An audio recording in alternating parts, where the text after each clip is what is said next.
এই জায়গাটা হচ্ছে সারা পৃথিবীর মানুষের স্বপ্নের জায়গা, যেখানে মানুষ লাখ লাখ ডলার খরচ করে দেখতে আসে। এটা হচ্ছে সেই রেড স্টার যেখানে মানুষগুলো বসে আসলে।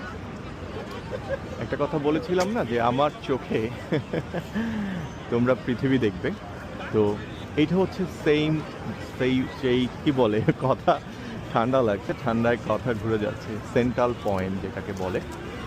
দেখো যে এত রাতে, রাত 3টার সময় কত মানুষ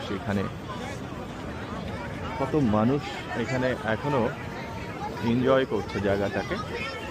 এখানে কিছু ফটোগ্রাফার আছে, এই যে ওরা স্প্যানিশ। ক্যামেরা দরকার হয় না, ঠিক বাংলাদেশের কুয়াকাটা বা কক্সবাজারের মতো। তুমি এখানে আসলে ওরা তোমাকে ছবি তুলে দিবে। অনেক ছেলে মেয়ে এখানে এই কাজগুলো করে। যাই হোক, আশা করছি তোমাদের ভালো লাগবে জায়গাটা। দেখো কত সুন্দর এই যে রিক্সা। একটা সময় আমি এটার একটা ভিডিও করেছিলাম রিক্সার। আজকে দেখো ক্রিসমাসের জন্য কত সুন্দর করে রিক্সাটা সাজিয়েছে, দেখো। যাই হোক, তো আশা করছি তোমরা এনজয় করছো টাইম স্কোয়ারটা। এই জায়গাটা 24 আওয়ার্স এরকমই বিজি থাকে। এই যে ছবি তুলছে ওরা। ঠান্ডা লাগছে অনেক, আমার যেতে হচ্ছে।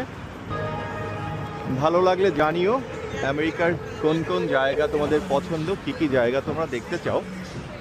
আমার চোখ দিয়ে তোমাদের দেখাবো মেটার সৌজন্যে। ভালো থেকো গাইস, লাভ ইউ অল।